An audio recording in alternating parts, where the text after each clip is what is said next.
You are listening to an MLGA Network podcast. All right. Oh, God. Yeah, this is how you start a podcast, isn't it?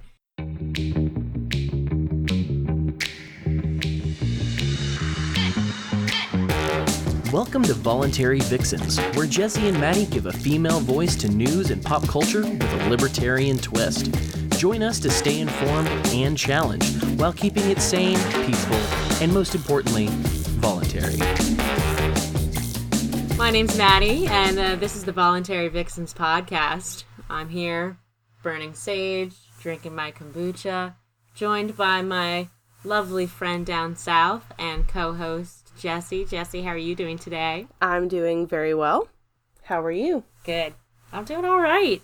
A little bit better of a day than I expected to have weather-wise, so I'm a bit like Eeyore when it looks like Eeyore type weather out, so very happy to see some sunshine. Speaking of things that really shouldn't matter, some things we wanted to touch on today for our second episode.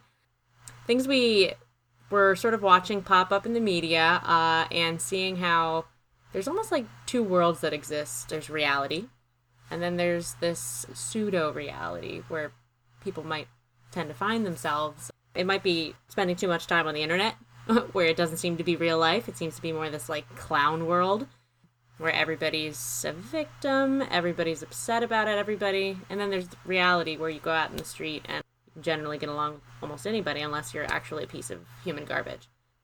Anyway, we're talking about ideas of oppression, whether they're sort of real and actual, or whether they're self-imposed or self-created.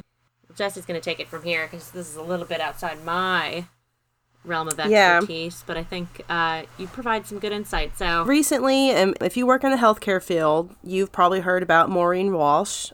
She's a senator from Washington State.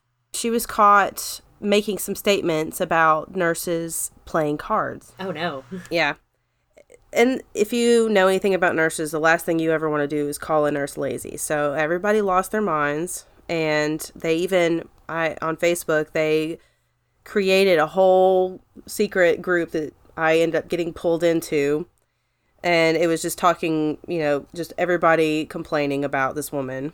So wait, can I ask what the name of this secret group is, or is it not going to be a secret? It's called Nurses Play Cards, is what it's called. Oh, and it's actually kind of funny. Oh. There's a lot of memes where, there's a bunch of like hot male nurses playing cards or something like that. It's just like, it just turned into, I don't know. Some of it's entertaining, and then some of it's actually nurses asking real questions about the profession. And then 90% of it is just complaining about this woman. So without further ado, I will discuss this with you guys. So Maureen Walsh, she experienced a huge backlash for saying that nurses play cards for, quote, a considerable amount of the day. But did she really mean that, or was that blown out of perspective? So what I did is I did a little bit of research to find out what she was talking about. I actually listened to her speech. It's a novel idea. I know, it's crazy. The trouble really started when she was at this whole recording was about her. She was having a speech about a bill that was being put into place in the state of Washington that would basically make it mandatory for nurses to have breaks that were uninterrupted, which sounds great on its face. And it would sound like you trying to argue against that would make you a bigot and a horrible person. Why would you try to take away nursing breaks? Because a lot of times we don't get a break when we work a 12-hour shift. Mm-hmm. I did a little bit more research about what she was arguing about, and she mentioned critical access hospitals. So I started looking that up. Critical access hospital, for most of you who probably don't know, are rural area hospitals. We actually had one here in East Tennessee up in Jellicoe that got shut down a couple years ago. Those hospitals are usually pretty small. They're about 25 beds or less, maybe a little bit more in some places. But a lot of times the purpose of these hospitals is not really to be a fully functioning hospital. It's to, if you have an emergency, you come there, and if you need further treatment, they will transport you down to Knoxville a lot of times, or, wherever you live in a rural area, your major city that's going to be close to you. So that's usually what they do. And she's actually from an area where she's in a rural area of Washington, and she's talking about the critical access hospital in her area of Washington. So that's why she was bringing that up. So I started doing research on critical access hospitals and what they're actually doing, because one of the things that she said that I kind of resonated with me is that if these hospitals were forced to comply with this bill, they may not be able to survive. So what she was talking about and what I started looking at is these critical access hospitals, a lot of times they don't get reimbursements or compensations like other hospitals do because a lot of the patients don't have insurance. And a lot of times these patients are very poor. So not only do they not have insurance, but they don't have any way of paying their bills. On top of that, these hospitals are falling apart and they need repairs. A lot of times they're older buildings, and to keep them up to code and everything like that, they need a lot of help from the state. But a lot of times the state is going to give more money to their bigger hospitals that have more patients. So they just kind of get forgotten. So that's what she was just trying to say. So the bottom line of the whole thing, when I looked at the whole scope of the story, is that really she was just trying to save these people's jobs. Because whenever you're thinking, well, how can mandating a break, how can that cause somebody to lose their job? Well, whenever a bill or a government mandates anything, that also requires that a hospital has to make changes to how they do things, which can mean that what they're probably going to do is they're probably going to cut people's hours. They may have to make some changes with just how they structure things, and that will end up costing them money. That means that they're probably going to have to make cuts to people's jobs, cut people's hours. Another problem that a lot of these hospitals already have is that they don't have a full-time physician. So sometimes they'll just have physicians that come and work a few days there. They usually work in the bigger cities, so they might come out once or twice a week out there, but they don't have a full doctor on staff. So in order to keep that in itself is, having a physician full time on staff is expensive too. I'm just thinking that's what she was trying to do. Maybe she didn't word it right, and maybe she used some poor words there, but I don't think that she was simply just calling nurses lazy or any healthcare professional lazy. I just didn't get that. I do think that the reason why this became such a big story is because she's a Republican senator, and maybe that's just me being biased. I don't know. But I just have a feeling that if it was a Democrat fighting for these people, the narrative would be completely different. You can take with that what you will, but I think that this is something that will probably just blow over time. It's not that big of a deal. I just kind of wish that nurses weren't so sensitive about things. I think that's probably another podcast for another show, is about how nurses get so worked up about everything. But maybe we should to some extent, because we have a very important job. I mean, a lot of us work long hours, and our job, if we don't do it right, could lead to somebody dying. So we are high-strung people by nature. You have to be to do the job. This is what I would call a nothing burger. It's not a big deal. We just need to move on. You're not oppressed by her words. Sorry. Scale of oppressed to not oppressed. You're on the not oppressed scale. Yeah. Sorry, nurses. I can't take your side on this one. I guess the next thing that we were going to talk about was something that was near and dear to Maddie's heart. She cares a lot about vegans and men. So. And how they actually shouldn't be one and the same thing. Yes. Ever. But, again, I'm not a vegan. I'm not a man. I can't really speak to any of that, but I wouldn't say near and dear to my heart, but I do love a good burger. I've had at least one this week. So I would never be going to this cafe anyway, but this cafe in Australia, I was reading about that. I think Michael Malice honestly tweeted something about it, like, favorite best troll ever.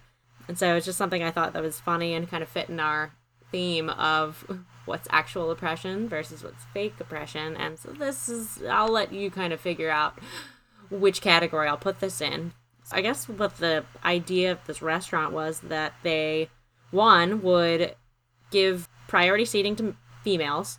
Okay, so these women, or these humans that were born with a certain genitalia, I don't know where they draw the line on, like, what people identify as. Like, that sounds like it's going to get very sticky very quickly. Besides that, they also charge men an 18% premium to reflect the gender pay gap.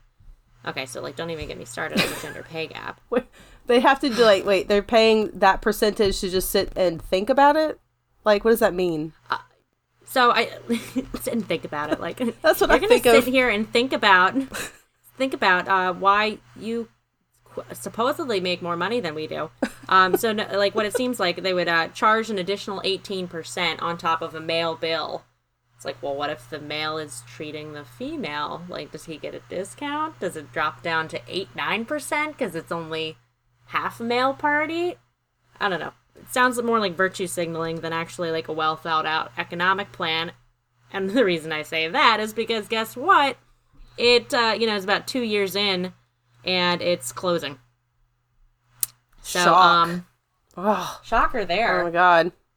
But, so it goes right along with the same thing. So this is obviously a private entity, a private business. They chose to do this themselves. But it, I think, proves a really good point, and especially still fits in with the idea of what happens when something might be enforced that economically just is not sound. People want to disregard the economics because feelings are more important than facts and like the way the world actually works. I don't know how that works.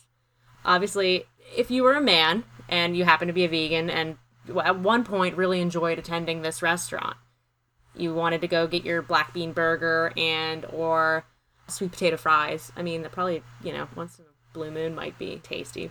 So all of a sudden, just because you're a man, and maybe you're an ally, maybe you're best friends with these people, but because you're a man, you're going to be forced to pay this 18% tax because you have an appendage to your body that, doesn't look like something that the females might have. But again, who draws the line? What are we identifying as today? Are we going to limit it to genitalia? I just wish we had one standard set of rules, but it seems to just be whatever's more optimal at the time. But anyway, so, like, if that guy's going to have to pay an extra 18%, vegan food's already pretty expensive. I don't know if anybody's noticed, but not the cheapest restaurants to go to. McDonald's. Is McDonald's vegan? No. You can get French fries, and those are pretty cheap. But the reason they're just so cheap is because they can mass produce all that. So if he has to go get his expensive vegan burger and then gets an 18% tax on top of that, I think he's going to go find a new place. And or maybe ditch that diet. Hopefully. Like, I've had it with these people.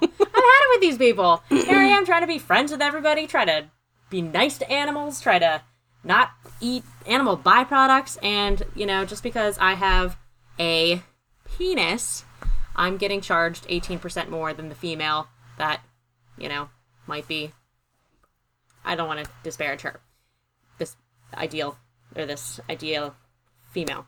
But, so I just think the imposition of that and then it closing, see, like these hospitals, if they were to be mandated by the state to impose these rules or these things that would definitely disrupt an already under-budgeted business, because it has to be seen as a business, these things are going to close down. And so, like, this happens in the real private world all the time when things don't make sense economically. And then, I don't know why people like to think that things might be different just because it's the public sector. But I guess, people don't want to make that connection. Where's that money come from? It's actually taken from us taxpayers by threat of violence and actual force. Yeah. Not voluntary. Not very voluntary.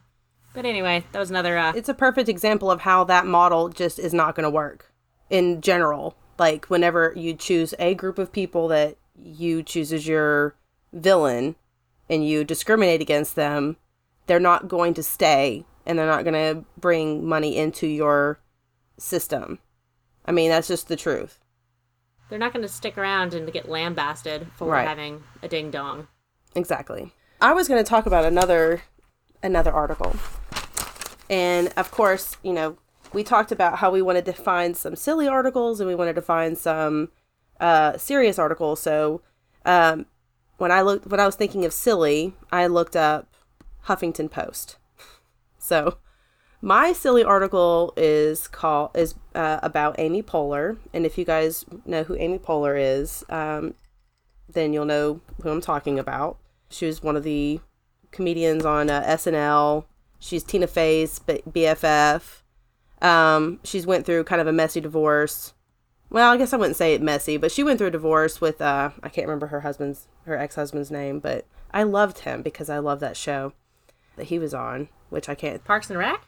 No, before that.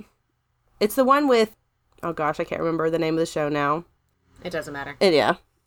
Everybody who's listening to this, you'll look it up and you'll find out what I'm talking about. Chances are, if you're listening, you know who Amy Poehler is. Yes, that's the bottom line. That's all I want you to know. So the name of the article is called Amy Poehler Wants to Know When Women Will Get to Be as Mediocre as Men.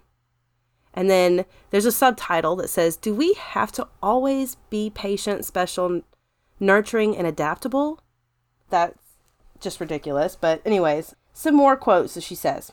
Women are constantly criticized for being too emotional. Can we be allowed to be as messy and as all over the place, as inconsistent and mediocre as men? She asked the reporter. And then she goes on to complain that she is sick of women having to explain the bad behavior of men like fellow comedian Louis C.K. Guys, I'm probably going to get skewered for this, but he never actually raped anybody. He never put his hands on anybody. Yes, what he did was disgusting, and I probably would have been disgusted totally as well. Weird. Yeah, but I don't know if he deserves all of the abuse that he's been getting. And these are people that used to be his friends. Like, that's how sad it is. Apparently, women seem to be the ones that have all the answers, whether or not we want to be the ones with the answers, is what she says. So this article just kind of goes on and on about how she feels like women just have to answer all these questions about people like Louis C.K. and maybe other men who misbehave. Well, who is expecting women to answer? I mean, are other men asking women to answer these questions? I don't get it. So I don't know what she's talking about. I don't really know. To me, this is just another example of a privileged person who is in Hollywood, who makes millions of dollars. They don't know what it's like to live a real life anymore. They've completely forgotten, what the day-to-day life is.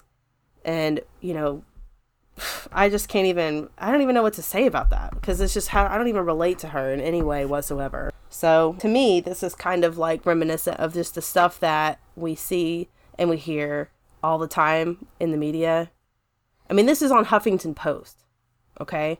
Huffington Post used to be known for actual news. I don't know. Now it seems like we're asking Hollywood to answer questions for us that we never asked. We definitely didn't ask and definitely don't care about what their answers are. No, not at all. But also, I'll say, Amy, it's up to you. You can do whatever you want. If you think you want to be mediocre, that's on you. It kind of reminds me of a Louis C.K. joke, actually. There's a Louis C.K. joke. I don't remember which special it was, but what he said in the joke was, how do I explain to my kids about something about gay couples? And he was like, I don't know. It's your kids. And that's kind of what I think about Hollywood. It's like, you're asking all these questions, like, I don't care. It's you. It's your life. You're the one that's worried about it, not me. I'm worrying about paying my bills. I'm worrying about taking my kids to school. So again, on the scale of real oppression versus fake oppression, I think that it's a very resounding fake oppression. But if we want to talk about some actual oppression, something that popped up this week for me, I saw that there have been 2 women's rights defenders in Iran and a third activist detained. So 2 were detained in the past week and a third who's been detained, in prison since October of 2018. Jesse, you want to take a wild guess as to why these Iranian women might be in prison? Because it's Iran. Throw a cat and you might pick something that, or hit something that will land you in prison. Yeah, considering that women don't really have, I don't even know if they are considered full human beings in Iran. So. Well, it really just doesn't seem like it, or at least they definitely don't have the same kind of rights a man might have. But so these women in particular have been detained for peacefully protesting against forced veiling. So being forced to cover their heads, forced to wear the hijab. Mm-hmm. Here they are, like, peacefully protesting their right to not have to wear something stuffy and that they don't want to wear. They don't want to wear something. It's a piece of cloth. Which is, in America, women can pretty much wear whatever we want. In fact, or lack thereof. As little or as much as we want. Exactly. Yeah. And so while personal choices should dictate what you do and don't wear, the fact that these women, especially the one that's been detained in prison since October, okay, we're in April, almost May now. She's been in prison for months, about half a year almost, for her tyrannical government, theocratic dictatorship, telling them that they have to wear headscarves, and these women being opposed to it, This one quote I saw that really kind of, like, hit home to me was, her dream is that, she and her friends are going to be able to walk peacefully without having to be actually protesting it, but peacefully and undisturbed by law enforcement without a headscarf. Hear that, pussy hats? Yeah, right? Yep. I don't think they're allowed to wear pussy hats over there.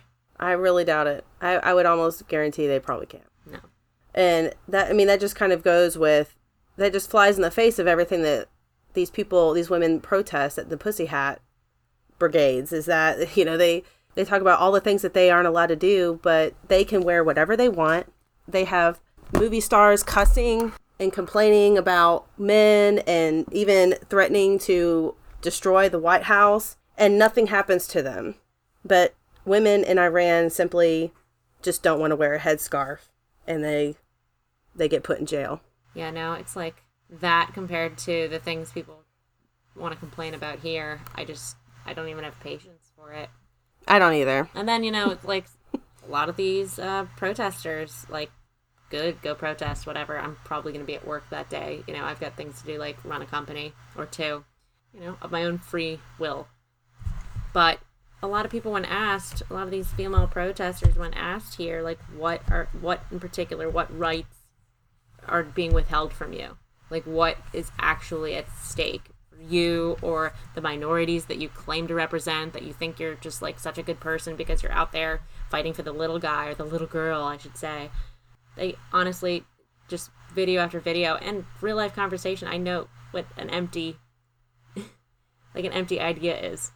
And it seems like there's just not really any actual concrete example of a right that's been taken away from them or something that's being withheld from them that they can identify and identify and stand behind. Put things in a crazy world perspective. I thought it was really interesting, that article that you shared with me earlier, trying to figure out where things come out in the pseudo-oppression versus actual oppression around the world sort of thing. Let's see, what was the number one most dangerous country for women? Oh, so this is the article. I kind of sent Maddie an article earlier this week. It's from a website called trust.org, and they did a poll. It's through the Thomson Reuters Foundation. So they did the most of the research. I thought this looked like a pretty good article at first. The first country they talked about being just dangerous towards women was India, which I completely understand that because I've been there. I've literally walked down the streets of India, and I've been harassed by men. When were you there, Jesse? Last time I was there was in 2007. The first time I went was in 1998. Oh, wow. In 2007, I went with my mother, and I remember I was wearing a shirt that here, no one would even think about. But I'm blessed, what some would say, with large breasts. And I had a little bit of cleavage, but I didn't think that was really noticeable because, I'm used to being in America where that doesn't get very much attention. Men were literally body slamming against me when I was walking down the street. I'm not kidding. Just walking down the side of on the sidewalk, just minding my own business. We were trying to find a restaurant to go to. It was our first day in India, and men would literally walk right into me, and they would like hit me with their shoulder, like they were playing football with me or something. It was crazy. It was assault. Like in a violent manner or like in a weird way to touch you manner? At first it wasn't that bad. But then it was like 3 or 4 guys in a row. And then finally the last one really pushed me. He pushed me into a friend of mine that was with me. And she was like, Jessie, I think it's because of your shirt. And she's like, I know that to me it doesn't look bad, but they're not used to seeing this. And plus we're all white. We're all a bunch of white women on the sidewalk walking together. We're already like... Stick out like sore thumbs. Yeah. And see, this was in Mumbai, which is also known as Bombay, which is it's like a pretty big city. They see a lot of different types of people all the time. It's not like they're not ever seen white people before. Pretty metropolitan, right? Yeah. So even with that being such a big metropolitan area and them used to seeing so many different types of people, they still are not used to seeing a woman's cleavage. And that's something that's very offensive to men. They feel like it's okay to do that kind of stuff to women there. And actually, when I was reading books about going to India the first time, I read about how men will try to grab you. They'll try to squeeze your bum. They'll try to grab your boobs. Some will even try to kiss you. You have to just be on the alert. Because just being nice to them over there could be seen as flirting. So you have to, eye contact and all that stuff has to be you have to watch that carefully. So yes, India being number 1 makes complete sense to me. Number 2 is Afghanistan. Well, it's a war zone. And has been for how many years now? Like almost 2 decades? Yeah. Certainly long enough. Time to come home. Time to come home. It's a dangerous country on its own, regardless of our occupation of it. But it makes sense that considering we are over there and the war has been ongoing for, like I said, almost 2 decades. And then conflicts before that. It's a warring tribesmen for the past centuries. It's right. Very old conflicts. Yep. So number 3 is Syria, which that should not be a surprise to any of us here today. Again, war zone. Let's come home. Number 4 is Somalia. Again, places that we have military occupations and we shouldn't be there. Exactly. 5, Saudi Arabia. I almost can't believe Saudi Arabia is only number 5. Do you think that has anything to do with us trying to be a little bit nicer to Saudi Arabia than we probably should? Yeah, I think so. There's a really good book that I read back in 2000, I think, or 2001 called The Princess or Princess. It's actually an autobiographical book about a Saudi Arabian princess who escaped from Saudi Arabia and her experiences growing up. So if you really want to get an idea what it was like, even for just the women who were in the Saudi royal family, how they were treated, then yeah. And they're royalty, and they're still treated like absolute garbage. They're property. That's what they are. Property. For property. They're bought and traded for more money and more power. They're there to make more heirs for the Saudi royal government. So, the Democratic Republic of Congo, and we know that has been, I'm surprised that's only number 7 actually, because that has also been a war zone. There's been a civil war going on in the Congo for a long time. And that's been one of the main things that they use to fight each other is rape. So, Yemen, another war zone. How is Yemen only number 8 when it's like, what is it, almost 500,000 people probably are starving to death? And a lot of these questions you're gonna ask some more questions as we keep going. 9. And we don't have the answers for them. Sorry, guys. Scott Horton does, but Nigeria is number 9. Yeah. And let me just guess what number 10 is. Like, if you didn't read this article before I gave it to you, what would you guess number 10 to be? I mean, maybe like Zimbabwe or another country in Africa or the Middle East or any, pick a country we're occupying. I know women are not thought of very highly in most parts of the world, and so thus it creates a very dangerous environment for them. But I mean, I would have said like alas, Qatar. I would have said like South Africa. Yeah. I mean, I'm just thinking there's a lot that would probably be number 10, but number 10 is the USA. The United States of America is the 10th most dangerous country in the world for women. Yep. Can I call bullshit on that? Yes, you can. I will give you permission. Oh my goodness. So, I don't know, guys. I don't know how much I would really put a lot of stock in that article after reading that. Because But the point is that I was just trying to, what I was doing my research on that was just to kind of point out, like, this is what we need to remember as women in the United States is we have it pretty good. And yeah, there are some very good. There are some men that out there that are rapists and that are abusers, but that's not the majority of the country. And those types of people are considered outcasts in our society. Okay? So, like, immediately, as soon as something like that gets reported, police have to follow up and they have to do something about that. In some of these countries, like India, for example, you report to the police that you've been raped. The police will give your name to traffickers who will use you as prostitutes. So, and if you're lucky, they'll just laugh at you and tell you to go home and just shake it off. So instead of actually like procure you to be a prostitute. Yeah, that's a good day in India. So, I mean, I'm sure there are some areas of India where they're trying to be more progressive and they're trying to make some changes. I feel like India is kind of two different countries right now. There's the progressive side that's really trying, and when I mean progressive, I don't mean like our country's progressive. I mean like they're actually trying to make progress.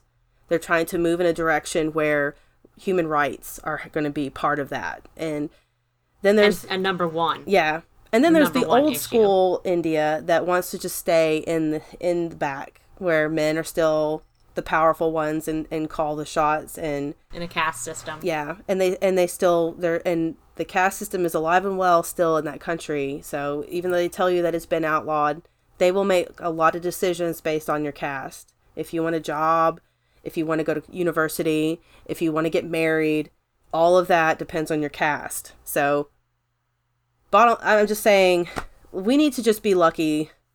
We need to remember how lucky we are. If we don't know that about ourselves, if we don't even acknowledge the things that we have no appreciation for other people suffering. If you sit there and you think that you're suffering because your ex-boyfriend cheated on you, or your boss is a male who he just gives all your male coworkers raises, when you could easily just go find another job, or maybe even ask for a raise. Job.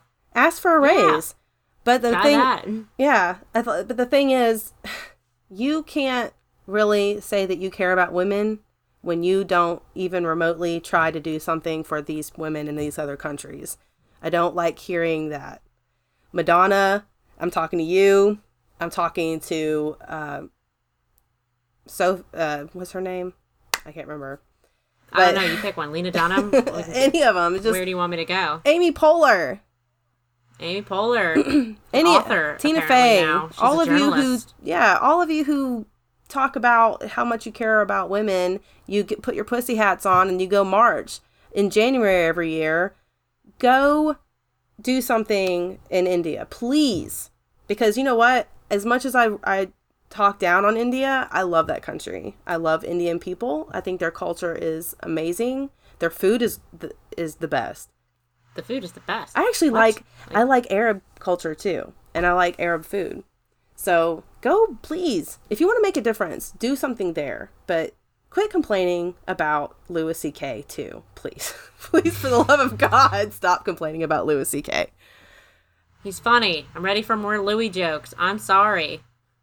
Just make sure you kind of keep things in perspective. And I have to do that on a very individual, small scale myself. Like, I have an app that tells me to be, like, reminds me to be grateful for tiny things throughout my day. And honestly, like, I was in a pretty dark place for a little bit, and I'm forcing myself to have something like that. And it's like, you know, I think the bigger picture things that I should put in every day is, like, I don't have to wear a headscarf.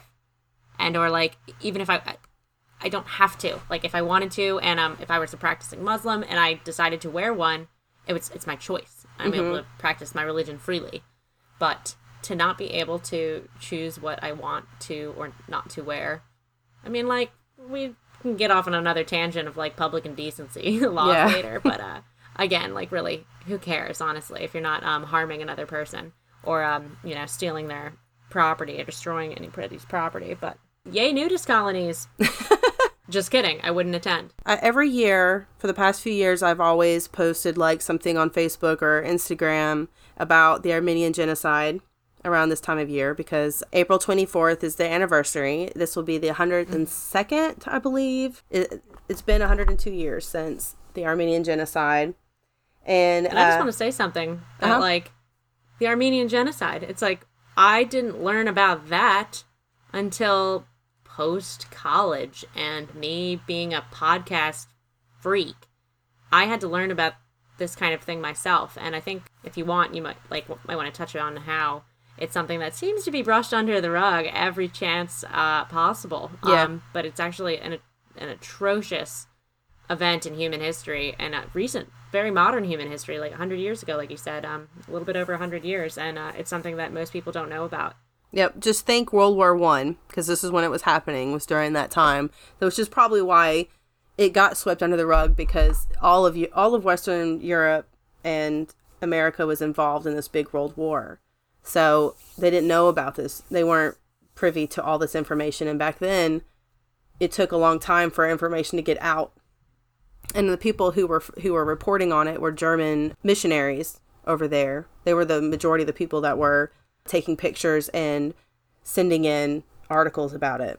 The Armenian Genocide happened in 1915. That was when they decided, it had been for a while, the Turks, this was a new Turkish government that was starting up. It was still the Ottoman Empire, but there was a group called the Young Turks. Just remember that, guys. There was a group called the Young Turks that were really young, and they were on fire for the Turkish country, and they wanted to extend the empire out even further, and they wanted it to be all Turkish people. And the people that were in the way were the Armenians. They were kind of like the Jews are in Europe to the Turks, because they were very family oriented. They were kind of to themselves. They were Christians instead of Muslims. They also did a lot of money lending. They were the intellectuals. They would be the doctors, the lawyers, that kind of thing. Even though they were the minority, they held higher paying jobs, and they kind of kept it in the family too. Like, they made sure their kids went to school and learned and that kind of thing. So, sounds familiar, doesn't it? Like another very successful minority, a couple years and a big war later. Yeah. They started out taking all the male intellectuals, the doctors, the lawyers, the leaders of the Armenian groups, and they took them places, they tortured them, they killed them. And then what happened after that is what was called the death march, is they would take these people out into the desert and make them march in the desert. A lot of times just in circles. They didn't know where they were going, didn't have enough food. A lot of times they would be sick with dysentery. They would die from that kind of stuff. But the hallmark, I think, of the Armenian Genocide, I think that a lot of people, if they know anything about the Armenian Genocide, is just the amount of rape that happened. And not just to women, to young girls, to children. Young as 8 years old. And I read an article where this woman was talking about, she was taking in all these young kids, these women, and trying to feed them and take care of them. This was in Syria. And she said all of them but one had been raped. So that just kind of gives you an idea of how during war, rape is used as a weapon. It's used to not only humiliate the women and to subjugate them, but it also humiliates the men when they have to. And a lot of times they would have to watch this before they were killed. They knew if they ran away and didn't protect their wives and children, that they would all be raped or killed, or both. There's actually a photograph that if you really want to, I wouldn't suggest it, but there's a photograph of young girls who were crucified on a cross just after being raped. So it just tells you the amount of just cruelty that human beings can have. And Maddie actually sent me this podcast, and I'm going to just plug it because I think it does a pretty good job of letting you know just how much was going on at that time. It was by Sam Tripoli. He has a show called Tinfoil Hat, and it's episode 186. So I'm going to definitely plug that. They also talked about a movie this is another thing. There's not a whole lot of movies that are allowed to be made about the Armenian Genocide. Mm-hmm. They talked about they talked about a movie called The Promise. I'm going to mention a movie that I saw back when I was probably in my early 20s called Ararat. It's Ararat. It's named after the mountain Ararat, which is in Armenia. I think it's directed by Adam Egoyan, who you probably don't know. A lot of people in America don't know who he is. In Canada, he's pretty well known. He's an Armenian. His wife is, her name is Arsene Kanjian, and they both are in it. It's about the making of a movie about the Armenian Genocide, which I thought was smart. That's how he got the movie made. But it's not a well-known movie. That's how he had to hide the fact that he was making a movie about the Armenian Genocide. And it's literally about the struggle of trying to get this movie made because everybody's against it and they don't think it's important. Last little bit about that, too, is our government has yet to really publicly call it a genocide. The recent news is that France, actually, which I would not have guessed that France would have done this, but the President Macron, he publicly announced that it was a genocide during on April 24th.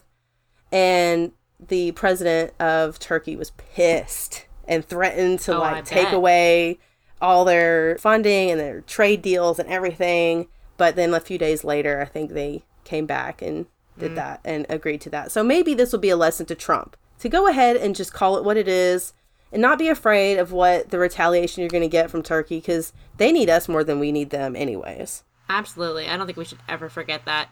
I don't know why we have to kowtow to any of these people, any of these countries that, one, have a history of doing atrocious things and or are still doing atrocious things, Israel included. Just like we are the superpower, and while I don't think we should be the world's policeman, we still have the biggest you-know-what out there. Military force. Wink. And it's just stand on the side of truth. Just stand on the side of truth. Everybody wants to talk about being on the right side of history. This is a perfect example. This is it. This is the perfect time. Very worthwhile. Very worthwhile. Yes. One. And next year, I'm going to try my best to get out and march in Washington for the remembrance of the Armenian Genocide, because even though I'm not Armenian, I don't know anybody that's Armenian personally other than, I don't know Kim Kardashian personally, but that's the only one that's famous other than Adam Egoyan. But I feel like I had an Uber driver when I was out in LA and he was Armenian. We had a nice conversation and we talked about when his family had to escape. And we just talked about how it's tragic that nobody knows about it. Yes, and I just want to be part of that. Yeah, and I want to be not talked about. Maybe me and Maddie will march because she lives up around that area, so maybe we can go march. Keep me posted. Yeah, because I think it's important, and everybody who's listening to this, which is maybe like 2 people, Mom and Dad, will you please support that cause? Thank you. Anyways, that's probably a good place to end it. I just started an email for us. It's called voluntaryvixens@gmail.com. So if you have any questions or suggestions, feel free to email us there. When we get more social media presence, then I'll let you guys know about that in the future. So you can follow us and we can have some fun there. All right, guys. Well, let's sign out for this week. We'll talk again soon. In the meantime, everybody, not just you and I, let's keep it sane, keep it peaceful, but most importantly, keep it voluntary. Voluntary. Good night. Night.